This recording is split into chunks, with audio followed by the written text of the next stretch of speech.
საღამომშვიდობის მეგობრებო, მოგესალმებით. მოკლედ დღეს მინდა გესაუბროთ მოლდავეთში ჩატარებულ არჩევნებზე, ვინც წინა ვიდეო ლაივს ადევნებდა თვალს. არის საქმის კურსი არის, კარგად, ვისაც არ გინახიათ, შეგიძლიათ ნახოთ. თუ რატომ არის ესეთი მნიშვნელოვანი ეს არჩევნები, რატომ იყო და რა მოლოდინები არსებობდა და რა მდგომარეობა არსებობდა მოლდავეთში. თავისთავად ყველაფერი წავიდა ისე როგორც სცენარის მიხედვით იყო გაწერილი, თუმცა ამაზე ოდნავ მოგვიანებით გაგესაუბრებით, მანამდე ორი სიტყვით მინდა თქვა იმ აქციის შესახებ. ეს 3 დღე ლაივი არ შემიწერია, რომელი აქცია 27 სექტემბერს იქნა გამართული თბილისში ქართველთა დიდი გაერთიანების ინიციატორების მხრიდან. შეკრება იყო მე მესმის ადამიანების, ბევრი ადამიანის, ასე რომ ვთქვათ, გაწმილება, შეიძლება ელოდნენ 1000-ობით, 10000-ობით ადამიანს, მაგრამ სიმართლე გითხრათ 100%-ით ვივარაუდე, რომ ამდენი ადამიანი იქნებოდა, იმიტომ რომ კარგად ვიცი საქართველოში რა მდგომარეობა არის, რა სიტუაცია არის საზოგადოებაში და მით უმეტეს აი ახლა ამ არჩევნების წინა მომენტში მინდა გითხრათ, რომ პირიქით უფრო მეტიც იყო ხალხი შეკრებილი და ძალიან კარგი არის დასაწყისისთვის, რადგან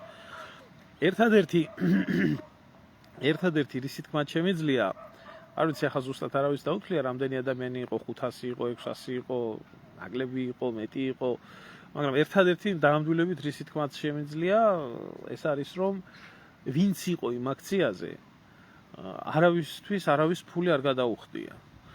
და დღეს რო სადმე 500 სამშობლოს მოყვარული პატრიოტი ადამიანი შეიკრიბოს სამშობლოზე ფიქრით, დღევანდელ პერიოდში, დღევანდელ ასე რომ ვთქვათ, გაუბედურების და მით უმეტეს ასეთ საინფორმაციო ბლოკადის და ბუმის პერიოდში ძალიან ბევრი მაჩვენებელი არის და აბა რა გონიათ, ჩემო კარგებო, 10000 და 20000 ნახვები რო აქ ხანდახან ლაივებს და ბლოგებს, ასე იყო ადრეც, შეიძლება 1.5 მილიონამდე ასულა ზოგიერთი, მაგრამ საქმეზე რომ იმდგარა, გამოსულა დაახლოებით 20 კაცი, 30 კაცი მაქსიმუმ. ასე არის ეს სამწუხაროდ, ხალხი ბევრი შეშინებულია, ბევრს იმედი აქვს დაკარგული, ბევრი უბრალოდ მაყურებლის როლში არის გადაქცეული და ბევრს ხელი აქვს ჩაქნეული ნიჰილიზმშია ჩავარდნილი და აქედან გამომდინარე მეტის მოლოდინები არ უნდა გქონდეთ და მე საერთოდ ქვეყნის მასშტაბზე თუ კი მიდგება საუბარი, მე პირადად არ მაქვს დიდი წარმოდგენა ქართულ საზოგადოებაზე, ვინც საკუთარი ქვეყნის სიკეთისთვის უანგაროდ მიიღებს მონაწილეობას და უფრო მეტიც თვითონ ჩადებს სულს, გულს და თავის ენერგიას და თავის შრომას ქვეყნის გადარჩენისთვის. ესეთი თუ მოიკრიბა საქართველოში 1% აქტიური საზოგადოება, ჩათვალეთ გადარჩენილები ვართ. ჩათვალეთ, რომ გადარჩენილები ვართ, იმიტომ ეს გადახედეთ ახლა თქვენს ელემენტარული სამეზობლო იქნება, სანათესაო იქნება, საახლობლო იქნება და თქვენ თუ 1%-ზე და 2%-ზე მეტ ადამიანს გამოარჩევთ, ვისაც უანგაროდ საკუთარი სამშობლო უყვარს და მზათა მონაწილეობა მიიღოს ამ ყველაფერში. რა თქმა უნდა, არა. იქაც ნაცია, იქაც კოცია, იქაც ვიღაცა ლელოს მისდევს, ვიღაცა საერთოდ ფეხებზე კიდია ყველაფერი, ვიღაცას საერთოდ ქეთიეგი დუნაშვილი და მისი ჭაკი თუ პურვა ინტერესებს როგორ იქცევიან და 20000 ნახვები აქვს ლაივში და ქვეყნის ბედი არის ერთეულების საკითხი და საერთოდ ჩვენი ქვეყნის ისტორია ზუსტად ერთეულებზე მოდის და ერთეულების გადარჩენილი არის ეს ქვეყანა თუ არა. აბსოლუტური უმრავლესობა ძირითადად გამიჯნული იყო ყველაფერს და მაყურებლის როლში იყო ან მიერეკებოდა ცხვარივით ისე. ახლა ფული აქვს ვიძინას და ძალაუფლება, რა თქმა უნდა, იქეთ მიერეკება. მანამდე მიშას ჰქონდა ფული, მანამდე მიშას მიერიკებოდნენ, მანამდე შევარდნაძეს ჰქონდა, შევარდნაძეს მიერიკებოდნენ. ცოტა ხანი გამსახურდიას გვერდში იდგნენ და მე პირველი უღალატეს საქმეზე რომ მიდგა. ამიტომ მე მასის მიმართ ძალიან წარმოდგენა ძალიან დაკარგული მაქვს. იმიტომ რომ ჩემი ქვეყანა და ჩემი ხალხი მეზიზღება და მეზარება. ვიცი უბრალოდ სოციუმის მდგომარეობა ამ საწამლავმა სისტემამ როგორ გადააგვარა და როგორ მოუწამლა გონება ქართულ საზოგადოებას. ამიტომ ვინც ავარ დარჩენილი ზუსტად ის 1% და 2% თუ რამეს იზამს. ახლა ვინც არა ამისთვის მზად, შეუძლია გააგრძელოს თავისი ცხოვრება და თავისი ისე თავიდან ახლა სადა ქვეყანა იყო მობილიზებული ამ საკითხთან დაკავშირებით და საქმეზე რომ იდგა, გასაგებია ზოგი ქვეყანაში არა, ზოგი თბილისში არა, ზოგი ისა და არც არავინ არ ყავს ისეთი, რომ ან ინფორმაცია გაავრცელოს და რა ხდება ეს რაღაცები, მე მიჩვეული ვარ ქართულ სოციუმზე ამ იმას და ძალიან კარგი ჯობია ნელ-ნელა მოიმატოს და ნელ-ნელა გაძლიერდეთ 1% არის მოსახლეობის 35,000 პატრიოტი ქართველი თუ შეიკრიბება ქვეყნის სასიკეთოდ უანგაროთ დავიჯერეთ ძალიან აი მართლა იმ მახინჯი ისტორიას რომელიც არის ჩვენი ბოლო ასე რომ ვთქვათ 700 წლოვანი თითქმის საქართველოს უბედურების ისტორია მართლა შევცვლით ახლა არ შეიკრიბება და არ შეიკრიბება კაცო მაშინ უნდა ამ ხალხს ასე ცხოვრება და ასე იქნება მაგრამ მე ვთვლი რომ 1% არის დარჩენილი საზოგადოებაში ახლა რაც შეეხება დანარჩენს მოუბრუნდეთ ახლა იმ არჩევნების ამბავს რომელიც მოლდოვაში მიმდინარეობდა როგორც ხდებოდა როგორც იყო დაგეგმილი ზუსტად ისე მოხდა ყველაფერი ამ ეგრეთ წოდებულმა შიგ ევროპულმა ძალებმა რა თქმა უნდა გაიყვანეს თავისი კანდიდატი ტექნოლოგია ცნობილი იყო ქვეყანაში თვითონ წააგებდა არჩევნებს მაგრამ ქვეყნის გარეთ გახსნილი ყალბი ოლქების და ბიულეტენების მეშვეობით რა თქმა უნდა გაიყვანდნენ ევროპელები თავის კანდიდატს თან ისე ვითომ მცირე უპირატესობით ესეც მოხდა მით უმეტეს როდესაც აკრძალეს ყველა ოპოზიციური ტელევიზია აკრძალეს ოფიციალურად ორი პარტია რომელსაც თავისი ის ჰქონდა და თავისი დიდი ელექტორატი ყავდა და ჩაატარეს ასე ამ პირობებში არჩევნები რასაც მივეჩვიეთ ჩვენ დასავლეთიდან და შიგევროპელებიდან და ამერიკელებიდან და დემოკრატიის ასე რომ ვთქვათ საყრდენებიდან, საძირკველებიდან გამოდის ის რომ რუმინეთში რაც ჩაატარეს სპეცოპერაცია ჯერ მოგებული არჩევნები გაუყალბეს ადამიანს და მერე ადგენდა სასამართლოთი მოხსნეს და საერთოდ მონაწილეობა აუკრძალეს და ათასნაირი ხელის გადაგრეხვებით და გადმოგრეხვებით გაიყვანეს თავისი კანდიდატი რუმინეთში და მასა მიიღო ეს ყველაფერი შეირგო.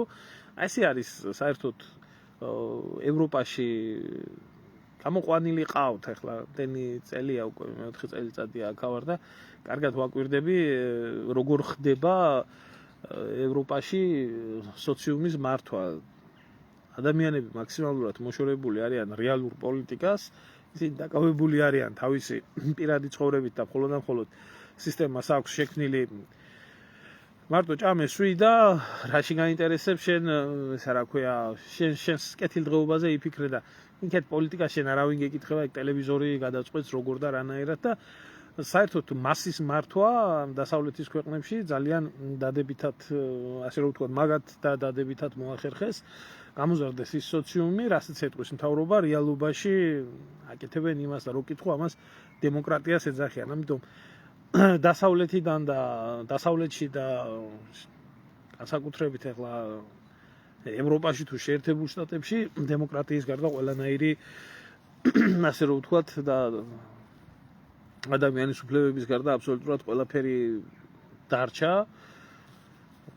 აი ამათ გარდა ყველაფერი დარჩა რა პრაქტიკულად შეიძლება ასე ჩაითვალოს. ნუ რაც შეეხება ახლა მოლდოვას სიტუაციას ეს პროგნოზირებადი იყო ეს მოსალოდნელი იყო თუ კი დარჩენილი ძალები ოპოზიციური ძალები მოახდენენ გამართვას ძლიერი წინააღმდეგობისა და მოახერხებენ ამ შედეგის უარყოფას, ну, ასეთ შემთხვევაში რაც იყო სავარაუდო, ალბათ ის მოხდება და დაძაბულობა, არეულობა ქვეყანაში თუ ვერა და მაინც მოსალოდნელი არის რომ დროთა განმავლობაში მაინც იქეთკენ წავა საქმე რომ უკრაინელები, მოლდაველები და რუმინელები დიდი ალბათობით ჩაერთვებიან სპეცოპერაციაში დნესტრისპირეთის გასათავისუფლებლად. თუმცა ეს არის საყრდენი წერტილი რუსეთის და აი რუსეთი ამოუძირკვეთ, რუსეთი ასე ვქენით, რუსეთი ისე ვქენით და ფიქრობენ რომ ამით ამოძირკვავენ რუსულ გავლენებს, მაგრამ რა იქნება ფრონტზე და როგორ იქნება მაგ დროისთვის ვითარებას წინასწარ ვერავინ ვერ განსაზღვრავს. ფაქტია ის რომ რუსებს ფეხებზე კიდიათ თავის გეგმას ახორციელებენ, ტრამპი იქნება თუ დივენსი იქნება თუ ვინ იქნება, აღარავის კურს არ უგდებენ და თავის გეგმას ნაბიჯ მიყვებიან. გაიხარე ლევან, გაიხარე მშვიდობა მოგცეს ღმერთმა ყველას, დიდი მადლობა. თავისას აკეთებენ ისე რომ მთელი მსოფლიო ახლა გინდა ოკუპანტი ეძახეთ, გინდა რაც გინდათ ის ეძახეთ, საერთოდ არ აინტერესებთ, თავის გეგმებს ასრულებენ და რუსების გეგმაში არის, რა თქმა უნდა, დნესტრისპირეთის ეწოდებული სეპარატისტული ტერიტორიის ხელში ჩაგდება და კიდე ერთხელ ვამბობ, მიზეზი ამას ყველაფერთან ერთად ისიც გააჩნია, რომ უზარმაზარი საიარაღო არის იქ და უზარმაზარი იარაღი არის დასაწყობებული. ამას იქიდან გამომდინარე ვლაპარაკობ, რომ გეგმები ნატო არის ზოგადად სამხედრო ბლოკი და სამხედრო ბლოკს სხვა ინტერესი არ გააჩნია თუ არა მოწინააღმდეგის მიმართ საფუძვლო მოქმედებების წარმოების. აი დღეს დილანდელ პოსტში მე მქონდა ეს პოსტი მქონდა დადებული, სადაც განმარტებული მქონდა გერმანიის კანცლერის განცხადება, რომ გერმანიაში მშვიდობა დასრულდა, რომ უკრაინის ომი ეს არის დასავლეთის ომი, გამოვიდა ასევე პოლონეთის ხელმძღვანელობა და ღიად განაცხადეს, რომ ეს არის მათი ომი და ისინი უნდა ჩაერთვან ამ ყველაფერში. არავისთვის ასე რომ ვთქვათ სიახლე ეს არ ყოფილა, ვინც ახლა დაკვირვებული არის ამ ყველაფერს და არა პროპაგანდის იმათ რა ქვია გავლენის ქვეშ მოქცეული და არ ფიქრობს რომ აიმე საწყალი ზელენსკი და საწყალი უკრაინა როგორ დაესხა ეს ბნელი რუსეთი თავზე და ასე შემდეგ და რუსეთი უნდა დამარცხდეს ყველგან საქართველოში, უკრაინაში, მოლდოვაში, აბა შენ თუ რამე არ მოგწონს ამის მისაღები, შენ ეგრევე რუსეთის აგენტი ხარ. ახლა მინდა განმარტო ეს კიდე ერთხელ დეტალურად, ბარეურს გაუკვირდა, ძალიან ბევრს გაუკვირდა, რომ როდესაც მე დავწერე ამ საკითხთან დაკავშირებით, დიახ, გერმანელები აუცილებლად თუ კი ამ ომს ექნება გაგრძელება და დიდი ალბათობით ექნება გაგრძელება, აუცილებლად ჩაერთვებიან ამ ომში. და სავარაუდოდ ეს უნდა მოხდეს ზუსტად უკრაინის ტერიტორიაზე, დასავლეთ გერმანიის, ესე ვთქვათ, დასავლეთ უკრაინის ტერიტორიაზე, ეგრეთ წოდებული გალიჩინას, რასაც ეძახიან, უკრაინის ევროპული ნაწილი, რადგან ამ ტერიტორიებზე უკვე რუსული არმიის შესვლა ძალიან დიდ პრობლემებს უქმნის მთლიანად ევროპის უსაფრთხოებას. უკრაინას ახლა პირდაპირ როგორც ამხელა ქვეყანას ლიკვიდაციას ვერავინ ვერ გაუკეთებს, 21 საუკუნეა და თავისთავად სისულელია იმაზე ლაპარაკი, რომ როგორც თავის დროზე ჰიტლერმა გაუკეთა ჩეხეთს ლიკვიდაცია, როგორც სახელმწიფოს, ასე ვერავინ ვერ გაუკეთებს. რუსებიც ამას კარგად აცნობიერებენ, რუსების გეგმაში არის უზარმაზარი ტერიტორიის უკრაინის ჩაყლაპვა და დატოვება ბუფერული სახელმწიფოსი შუაგული უკრაინის და დასავლეთ უკრაინის ტერიტორიაზე ასევე გავლენის სფეროთ ქცევა და ჯარების განთავსება იქ. აი ეს არის რუსების გეგმა. კიდე ერთხელ ვამბობ, სხვა გეგმა არც რუსებს და არც ნატოს არ გააჩნიათ უკრაინაში. უკრაინამ უარი თქვა თავის თავზე, როგორც ბუფერულ სახელმწიფოზე, ნეიტრალურ სახელმწიფოზე, ამ ორ გიგანტ ძალას შორის, რუსეთს და დასავლეთს შორის, ყოფილიყო ბუფერი, ყოფილიყო თანამშრომლობის ტერიტორია, მაგალითად ყოფილიყო ისეთი, როგორც იყო ფინეთი, საბჭოთა კავშირის და ევროპის და ამერიკის, ასე რომ ვთქვათ, ჭიდილის დროს, ცივი ომის დროს, ნეიტრალური თანამშრომლობის სახელმწიფო ყოფილიყო, ამაზე მათ თქვეს უარი, მათ აირჩიეს სამი მიმართულებიდან, ერთი იყო პრორუსული მიმართულება, მეორე იყო ნეიტრალური მიმართულება და მესამე იყო ეს დასავლური ქოლგა, რომელშიც დააბოლეს მთელი უკრაინელები, რომ მათ შეიყვანდნენ. ერთ ახლა ნორმალურს არც მაშინ ჯეროდა და არც ახლა ჯერა, მაგრამ მათ აირჩიეს ეს გზა. ამიტომ ამ წუთიდან გამოცხადდა უკრაინა პოლიგონად, უშუალოდ ჭიდილი გაიმართა, სამხედრო ჭიდილი გაიმართა და ჩვენ ვართ ახლა ამ ბატალიების მაყურებელი. ახლა ვინმეს თუ გონია რომ იქ ამდენი წლებია ახლა უკრაინული არმია იბრძვის და უკრაინელებს ყოფნით მხოლოდ თავისი ოფიცრობა, ყოფნით მხოლოდ თავისი რესურსები, თავისი ფინანსები, ამაზე ახლა იარაღის მიწოდებაზე უკვე აღარაა საუბარი, მთელი ევროპის საიარაღოები დაიცალა უკრაინაში, გაიგზავნა უზარმაზარი რაოდენობა ევროპელი სამხედროების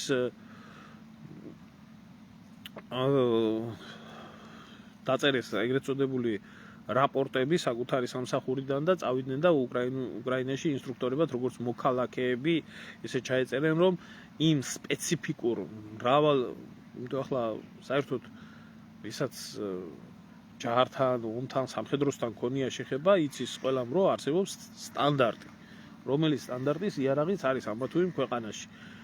უკრაინაში არის როგორც საბჭოთა სტანდარტი, ისე ისრაელის სტანდარტი, ისე ნატოს სტანდარტი, ამერიკული იარაღი, ფრანგული იარაღი, გერმანული იარაღი, ბრიტანული იარაღი, ჩეხური იარაღი, ამას ყველაფერს თავის სპეციალისტები ჭირდება.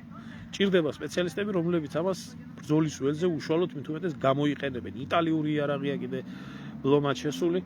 ასე რომ ჩემოკარგებო, ახლა ამას თუ თავისი სპეციალისტი არ ეყოლა საიდან და როგორ და რანაირად. ამიტომ უამრავი სამხედრო არის, რომელიც ოფიციალური არა, მაგრამ არაოფიციალური 3-ჯერ და 4-ჯერ მეტ ხელფასებს აძლევენ, მაგალითად ფრანგებს, რომ მიიღონ მონაწილეობა ამ ბრძოლებში და უამრავი დანაკარგიც აყავთ, უბრალოდ ამის ოფიციალური აღიარება არ ხდება. აღარაფერს ვსაუბრობ უშუალოდ უკვე მოხალისეების ბატალიონებზე, რომელი ბატალიონებიც ეგრეთ წოდებული ქართული ლეგიონით დაწყებული, დამთავრებული ემეთია.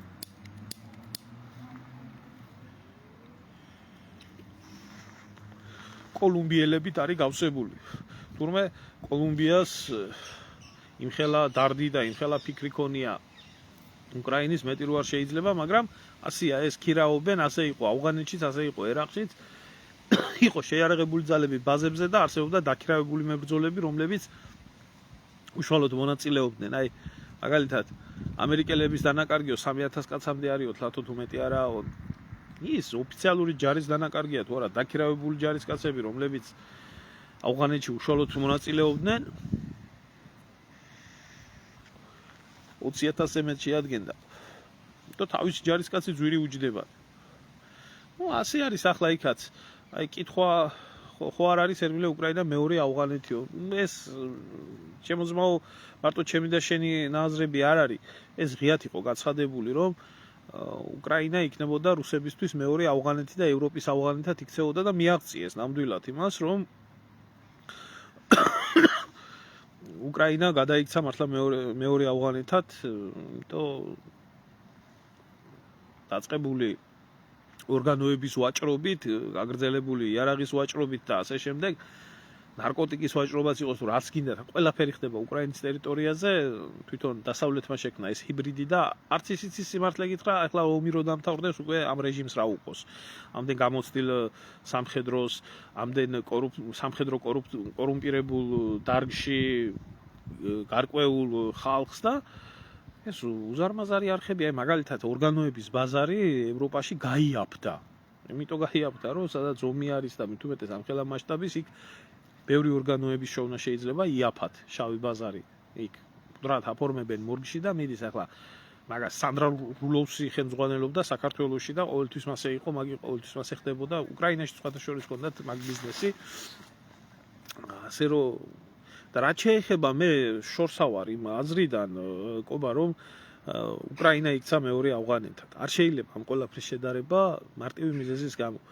იმიტომ რომ უკრაინაში დანაკარგები 10-ჯერ და 20-ჯერ მეტი არის, ვიდრე ავღანეთში. ავღანეთში მე შეგახსენებ, რომ ვინც არ იცით 10 წლიანი ყოფნის მანძილზე საბჭოთა კავშირს დანაკარგი ჰქონდა 14000 ჯარისკაცი. 14000 ჯარისკაცი, მათ შორის 358 იყო ქართველი. საბჭოთა ავღანეთში.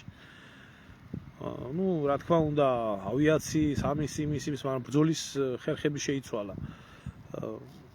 სულ სხვანაირი გახდა დღეს მეოთხე თაობის, მაშინ თუ იყო სტინგერების ეპოქა, ახლა არის დრონების ეპოქა.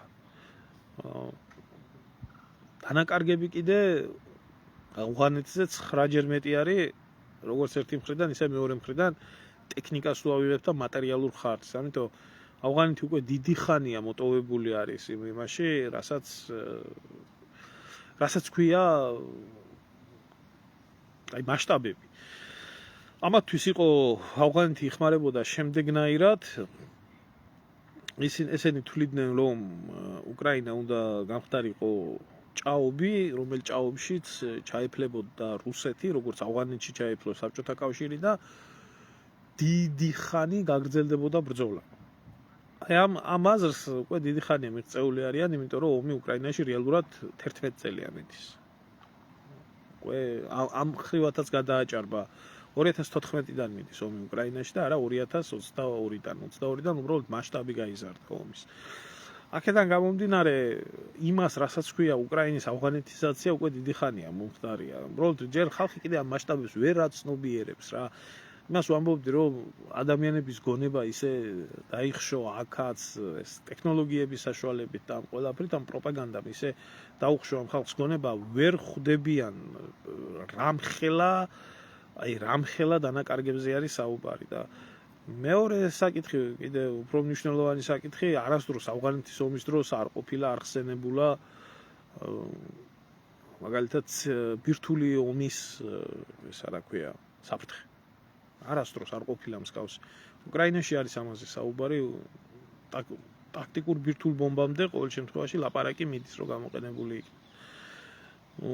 მოლდავეთით იმიტომ დავიწყე, მოლდავეთში დნესტრისპირეთია ასაფეთქებელი, საქართველოში აგერ აფხაზეთი და სამაჩაბლოა ასაფეთქებელი, ასე რომ ნოყიერი ნიადაგია ამ ქვეყნებში, საიმისოდ რომ ტყვია გავარდეს და გერმანია უკვე ოფიციალურად გადავიდა მილიტარისტულ რელსებზე და სახელმწიფო გახდა, უკვე თითქმის სამხედრო ეკონომიკაზე გადადის გერმანული ეკონომიკა და გერმანია იწყებს მაქსიმალურ მილიტარიზაციას, რაც არ ყოფილა ცივი ომის მერე.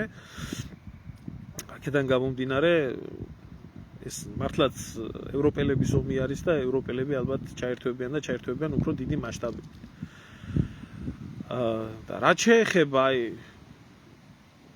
შეეხება იმას, რომ აი გერმანიის ელჩი რატომ მოქმედებს ასე აქტიურად. აი ხო ხედავთ, რომ ამერიკის ელჩმა იმხელა ჭამა, ისე გადააჭარბა ყველაფერს და იმხელა ისეთი განცხადებები გააკეთა, საერთოდ მოხსნილია ამერიკის ელჩი საქართველოში და ელჩი არ ჩანს. საერთოდ უელჩოთაა დარჩენილი ამერიკის საელჩო, იმდენად გამაღიზიანებელი გახდა საზოგადოებისთვის ეს ყველაფერი.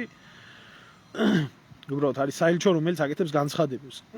ეს მისია ჩაიბარა წინა ლაივებშიც თქვი, მოლდავეთი პერსონალურად აღებული აქვს საფრანგეთს და გერმანია აქვს უშუალოდ აღებული საქართველოს. ამიტომ არის მაგათი ელჩი ასეთი ზეაქტიური საქართველოში ჩათვალეთ, რომ რასაც დეგნანი და ესენი აკეთებდნენ, იგივეს აკეთებს ეს გერმანიის ელჩი.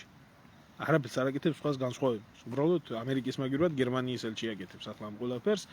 ამიტომ არის ეს მათთვის ასეთი მტკივნეული საკითხი, იმიტომ გერმანიას აქვს საქართველოში მოქმედების გამოცდილება და მე მინდა გაგახსენოთ. 1918-21 წელი. 1918-21 წელი, როდესაც გერმანია გამოჩნდა საქართველოს მოკავშირედ. რატომ მოხდა ეს? ვინმე მკითხვა დასვა? რა იყო გერმანიის ინტერესი ასეთი საქართველოში? ბევრი რამე იყო კავკასიაში, უდიდესი ინტერესები იყო, მათ შორის ბაქოს ნავთობსაბადოები და ჭიათურის მარგანეცი, ამაზე არ არის ლაპარაკი, მაგრამ თავარი რა იყო? გერმანელებმა აიძულეს მაშინ აიძულეს ნოე ჟორდანია, რომელიც ამბობდა, რომ საქართველოს დამოუკიდებლობას ვერ მიიღებს, თუნდაც ლანგარზე დადებული მიართვანი. გერმანიამ აიძულა ჟორდანია საქართველოს დამოუკიდებლობა გამოეცხადებია, იმიტომ დაუდო ულტიმატუმი, თუ თქვენ იქნებით დამოუკიდებლები, მაშინ დაგიდგებით გვერდით. სხვა შემთხვევაში არ დაგიდგებით და რა იყო ამ ყველაფრის მიზეზი? ამ ყველაფრის მიზეზი იყო, რომ ეს ტერიტორია, რომელიც რუსეთის იმპერიაში შედიოდა, ცალკე უნდა გამხდარიყო. რუსეთი უნდა განდევნილიყო კავკასიიდან და მაშინ გახდებოდა ის გერმანიის მოკავშირე. ეს ყველაფერი გაკეთდა ყველაფერთან ერთად რუსეთის დასასუსტებლად. მაშინაც ეს ინტერესი იყო. დღეს, როდესაც ძალიან შეუყვარდათ ქართველები და ძალიან დაიწყეს დარდი საქართველოს ტერიტორიული მთლიანობაზე, აფხაზეთზე, სამაჩაბლოზე და რუსეთი რო დამპყრობელია. დღესაც არაა განსხვავებული არანაირი ინტერესი. დღესაც იგივე ინტერესი არის. და ეს ინტერესი არის მათთვის. მათთვის არის ეს ინტერესი, იმიტომ რომ საქართველოში გაიხსნას ფრონტი, დავწერე მე განმარტებითაც დავწერე, რომ ეს აიძულებს რუსეთის ფედერაციას საქართველოში შემოიყვანოს მინიმუმ ხაზს უსვამ 150,000 ჯარისკაცი. გათვლილია ეს.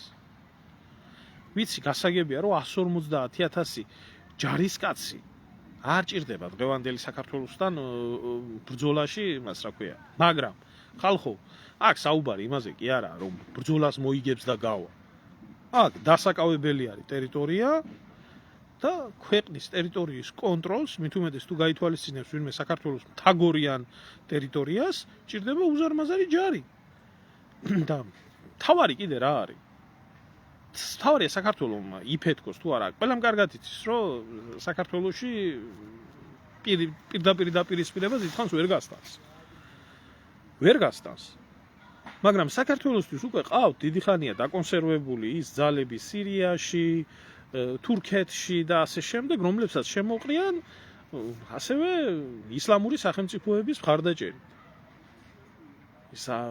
ISIS-ში და იმაში უამრავი ქართველი იბრძოდა. რომ დაეხმარონ მოძმე ქართველებს რუსეთის წინააღმდეგ ბრძოლაში. სინამდვილეში მათი ინტერესი არის ზუსტად საქართველოს, რომელიც იქნება დენთისკასრი, აფეთქდება და აიყოლიებს მე სხვა ქვეყნებს. იქ ჩეჩენეთის ჭრილობა გაიხსნება, იქ აზერბაიჯანიც დაპირისპირებული არის რუსეთთან, სომხეთშიც თავისი კაცი ყავთ დამჯდარი და ასე შემდეგ და ასე შემდეგ. ამაში არის საქმე. ამიტომ გერმანია, რომელსაც უკვე თავისი ინტერესები აქვს და თავისი ძირითადი ინტერესები აქვს უსაფრთხოების მიმართულებაზე, აი, დღეს დავდები სხვათა შორის რა იცით? ძალიან მოკლე ვიდეო არის ჩემი YouTube-ის არხზე, ვისაც გაინტერესებს, შეგიძლიათ შეგზავნდეთ და ნახოთ. სულ 12 წუთიანია, თუ 10 წუთიანი ვიდეო არის, რომელიც რუსეთის იმპერიის საერთოდ წარმოქმნას, არსებობას და მის ინტერესებს ეხება. ეს სულ რაღაც 12 წუთიანი ვიდეო. დიდი არა, არ მოგაწყებთ. და იქ არის ნათლად, ისტორიულად რუსეთის პრობლემა იყო ზუსტად ეს მიმართულება. ანუ ბალტიის ზღვიდან კარპატების მთამდე. ნაპოლეონის ომის დროს მაშინ იყო დაბლობია, ბუნებრივი ბარიერები არ არსებობს. პირველი მსოფლიო ომის დროს ეგ იქნა გამოყენებული, მეორე მსოფლიო ომის დროს ეგ იქნა გამოყენებული, ახლაც იგივე ხდება. და აი ამ ფრონტიდან მოხსნა 150 ჯარისკაცის და კავკასიაში გადმოსროლა, ეს იქნება ამათთვის იცით როგორი ბედნიერება, აი მაშინ შეუყვარდებით განსაკუთრებით ქართველები. ახლა რო უყვართ უკრაინელები 10 იმდენი შეუყვარდებით.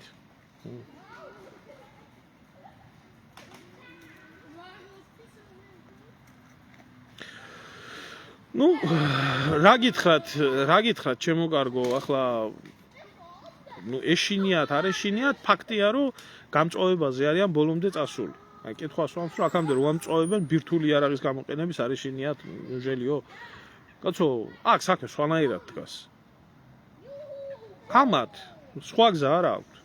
ამ ომს წააგებენ და იციან, რომ ამათი პოლიტიკური კარიერა და ამათი პოლიტიკური ელიტა ევროპიდან მოცილებული იქნება. იმიტომ რომ დაერხევათ ეკონომიკური ფაქტორების გათვალისწინებით, გეოპოლიტიკური ფაქტორების გათვალისწინებით, აუცილებლად გამარჯვებული რუსული არმია მიადგება ბალტიისპირეთს. აუცილებლად გახდება კალინინგრადი დასაცავი და ესე შემდეგ.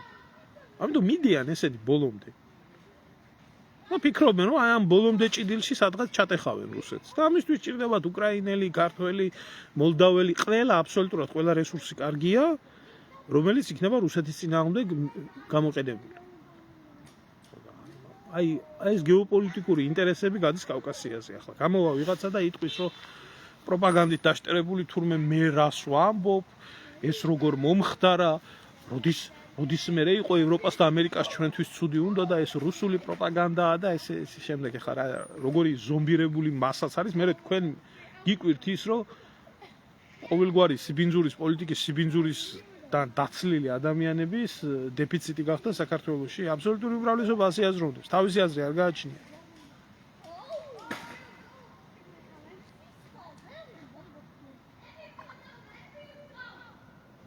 თავისი აზრი არ გააჩნიათ. აი ამათი ადგილას უკვე იაზროვნა TV პირველმა, იაზროვნა ფორმულამ. ზოგიერთების მეორე ბანაკის მხარეს იაზროვნა ემან რა ქვია ტელეკომპანია იმედმა, იაზროვნა ემან რა ქვია პოსტივი და გამოაქვეყნეს უკვე არჩევნების შედეგები წინასწარ დღეს იყო გაცხადებული, რომ აი ესე და ესე იქნება არჩევნები. სამაგერთ იქნება მშვიდობა. აი ამ პროპაგანდის ქვეშაა ქვეყანა და ამ პროპაგანდის ქვეშაა და სინამდვილეში ეს ხდება, რასაც გეუბნებით, აი ეს ხდება, იმიტომ რომ ამას ახლა თუნდაც ვინმე იმ გაყალბების დეტალურ ვარიანტებს, ვინმე იტყვის იმ ტელეკომპანია იმედში? რა თქმა უნდა, ესენი წივიან და კივიან, რომ აუ მოლდოვეთში დემოკრატიამ თავისუფლებამ გაიმარჯვა. ესენი იმასაც არ გააშუქებენ წესიერად. სინამდვილეში რა გააკეთეს ევროპელებმა? როგორ გააყალბეს მასიურად ევროკავშირის მასშტაბით უბნები, საიდანაც გაიმარჯვა ამ სანდუ. რუსეთში სადაც მილიონამდე მოლდოველი ცხოვრობს, 10,000 კაცზე გაცეს ბიულეტენი. ორი პარტია მთელი ტელევიზიების გაუქმება, ყველაფერი გააკეთეს იმისთვის, რომ ეს შედეგი მიეღოთ. და ეს დემოკრატია, ამას დემოკრატია ქვია. ჩვენც აი აქ უნდა არ ვიცი, თქვენ თუ გინდათ ცხოვრება იცხოვრეთ, მე არ მინდა. მე არ მინდა ეგეთ ქვეყანაში ცხოვრება. ну ამათ უნდათ, იმიტომ რომ ამათ ახლა ესენი დაყვანილი არიან ელემენტარული ცხოველის ინსტინქტის დონეზე. ასვი აჭამე ფულს აძლევს ის დასავლეთის საელჩოები და მორჩა არ აინტერესებს მეტი არაფერი. აქ ხედავს პერსპექტივას და ამერიკულ ოცნებას. ევროპულ ოცნებას. სინამდვილეში ევროპას ჩვენ ყოველთვის ჭირდებოდით. როგორც გაცვლითი ხურდა და ყოველთვის გაგცვალეს. ის ამბავიც რომ დღევანდელი ტაოკლარჯეთი არის თურქების შემადგენლობაში, ესეც ევროპელების და დასავლეთის დიდი წყალობა არის. ну არ უნდა ამ ხალხს, ამ დებილ ხალხს არ უნდა ამაზე ფიქრი და არ უნდა ამაზე ლაპარაკი და მოკლედ თუ ვინმეს რაიმე კითხვა დაგჭათ დამისვით და დაგემშვიდობებით თიდათ რომ აღარ შეგაწყინოთ თავიდან. ეს ხდება, რასაც გეუბნებით, იმიტომ რომ აქ ვინც არიან, ასე რომ ვთქვათ, პოლიტიკაში რეალურად გარკვეული ადამიანები, სერიოზული გამომცემლობა იქნება თუ ექსპერტები იქნება, ამას საუბრობენ, ამას ლაპარაკობენ და მასას საერთოდ არ აინტერესებს რა ხდება გარდა ერთი რაღაცისა. ძალიან გაჭირდა ევროპაში ცხოვრება. აი ძალიან გაჭირდა. განსაკუთრებით საფრანგეთში. იმიტომ ყველანაირი სოციალური შეღავათების მოსპობა დაიწყო ამ კაცმა. აი ამას გრძნობენ. სხვას ვერაფერს ვერ გრძნობენ. იმიტომ რომ მასირებული ტვინის გამორეცხვაა აქაც. მაგრამ საფრანგეთი საქართველო არა. 4 ოქტომბერზე ახალი არაფერი არ ხდება. გვადიბიგვა. არაფერი არ ხდება, იმიტომ რომ ის გეგმა რაც მოლდოვეთში იყო დაწყებული და მუშაობდა და წარიმართა, ისე მუშაობს საქართველოშიც. თუმცა ერთი საინტერესო დეტალი შემხვდა ინტერნეტში, არ ვიცი, სიმართლე გითხრათ, არ გადამიმოწმებია ჩემი წყაროებიდან, იმიტომ რომ აი ლაივის ჩაწერამდე შემხვდა ესეთი ინფორმაცია, რომ თურქეთიდან შემომავალი კონტეინერი იქნა აღმოჩენილი, რომელშიც იყო უამრავი უცხოური, ყალბი უცხოური პასპორტები. და რომელშიც იყო ასევე ჟეტონები, რომლებიც საჭირო არის ჯარისკაცებისთვის ჩამოსაკიდებლად იდენტიფიცირებისთვის და სისხლის ჯგუფისთვის. ახლა ეს რისთვის შეიძლება იქნას საჭირო? არ იყო მარტო აქ ევროპის პასპორტები მარტო არ იყო გაყალბებული, როგორც ამბობდა. არ ამგონია ფეიკი ყოფილიყო, იმიტომ რომ ძალიან სერიოზულად და დეტალიზებულად იყო ყველაფერი გაწერილი. და ესეთ ინფორმაციებს საქართველოში არასაჯაროებენ, მით უმეტეს თურქეთი როდესაც ამ ყველაფერში მონაწილეობდა ამ იმას რა ქვია პასპორტებს დაარიგებენ და всё მორჩება და დამთავრდება რომ იტყვიან რომ უცხო ევროკავშირის მოქალაქეები მონაწილეობენ ამ ყველაფერში თურმე აგერ ჩამოვიდნენ ევროპიდან დასავლეთიდან საშველად ხალხი და ჩვეულებრივად არეულობისთვის და ქუჩის ბატალიებისთვისაა საჭირო დააკავეს უცხო ქვეყნის მოქალაქე და 1000 სიბინძურეები ხალხი ასე რომ მზადდება ახლა კიდე რა სიურპრიზები აქვს ჩაფიქრებული არ ვიცი 1918 წელს იგივე განმეორდება თუ იმაზე უარესია. მე ჩემოძმაო სიმართლე გითხრა, ბევრად უარესს ველოდები, იმიტომ რომ 1918-21 წლებში ამ პერიოდში ზოგადად ბოლშევიკები იყვნენ იქეთ და ეხლა რაც არ უნდა უძახო ამ იმას, რა ქვია, ბოლშევიკურ სიტუაციას ისინი საქართველოში თუ რამე არის აშენებული და გაკეთებული აგენტ პერიოდში არის გაკეთებული და იგი თავიდან გაჭირდა ცხოვრება, მაგრამ მე მოასუნთქეს ხალხს და ახლა მოხდება უფრო უარესი. ახლა ჩვეულებრივად იქნება თან სტალინი იყო იქ ზევით. და ახლა ერდოღანი ყავს. ამიტომ ამ შემთხვევაში მოხდება დანარჩენი საქართველოს ჩაყლაპა ოსმალეთის მიერ. აი ამას ველოდები მე პირადად თუ იგივე სცენარი განმეორდება და ბევრად უარესი. ესტონეთში რომ დაიწყო კრიზისი თან რომ საქმე იმაში არის რომ ესტონელებს ზიზღ გენეტიკურ დონეზე აქვს ზიზღი და რუსების და მათ მართლა ჯერათ რომ თუ ცივად, თუ შიათ, თუ წყურიათ და ეს ყველაფერი ემსახურება იმ სიკეთეს, რასაც რუსეთის განადგურება ქვია, ამიტომ მოითვენენ ესტონელები.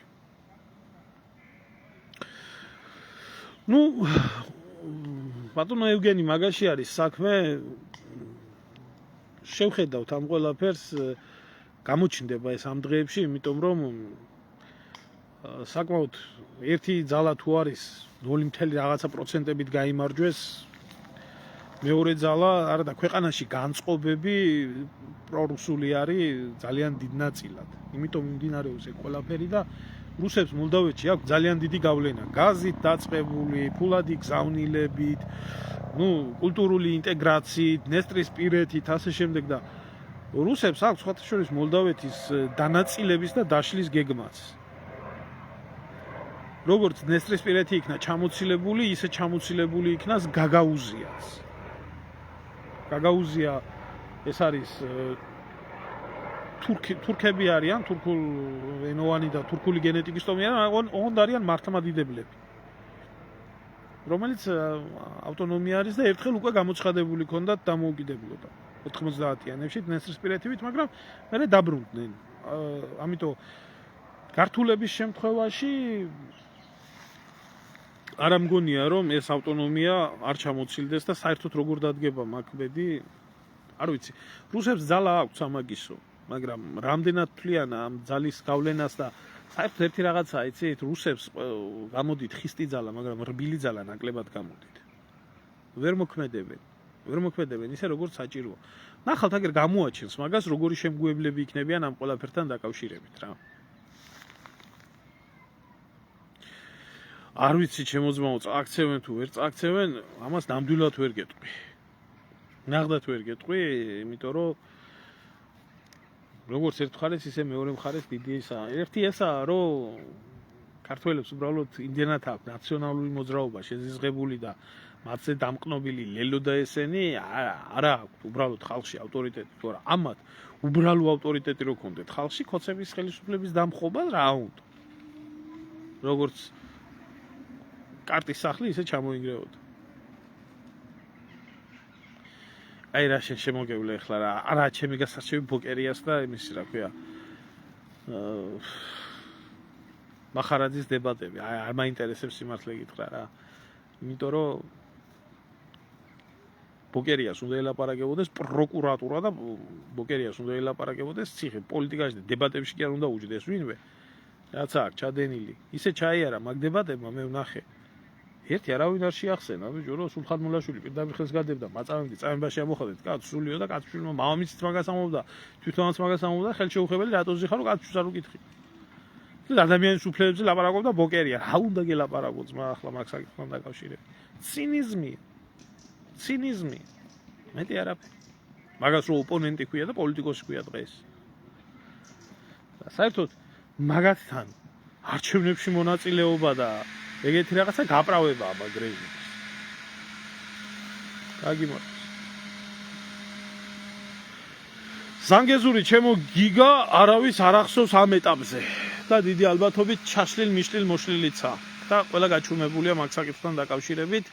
ზანგეზური კი არა, რუსეთს და ტრამპ შორის იმხელა არ შეიძლება შეთანხმებულიც იყო ეგ ყველაფერი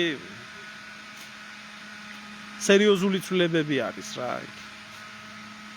ამერიკელები ვენესუელაში შეჭრას აპირებენ, აქეთ ესა, აქეთ ისა, მოკლედ, დიდი ვაკხანალიაა და ზანგეზური დროებით გადადებულია. როგორც ჩანს. იმიტომ არავის დიდ მოთამაშეებს ყოველ შემთხვევაში ჯერჯერობით არ აინტერესებთ. მოხედავთ მინაულდა. გველის წიწილი როა ჩემო ძმაო და ოპონენტად უზიხარ იქ და პოლიტიკური ოპონენტი არის, მე ამას დადებითად არ მივესალმები. იმასთან სადებატო არაფერი არა. და მით უმეტეს რაღაც პოლიტიკურ თეორიებზე იმას ჭირდება ჩვეულებრივად იმ ქმედებების გამო წაკითხვა იმ დანაშაულის რაშიც აქვს მონაწილეობა მიღებული და უნდა უთხრა შენ ხარ დამნაშავე, ეს გადაიტანა ამ ქვეყანამ შენ დროს, ეს გადაიტანა და ამის გამო პასუხისგებლობას იღებ კი არა, შენ გინდა ტრიბუნალი, გასამართლება და ტყვია შუბში და დაგდება. შენ მორჩე დამთავრდა. ხა პოლიტიკოს რო ეძახი და ოპონენტს რო ეუბნები და ასე შემდეგ ამოდის რომ თანაცხოვრება შესაძლებელია ბოკერიას ნაირებში. აი ჩემო ძმაო, ეგ ხდება საერთოდ მაგით.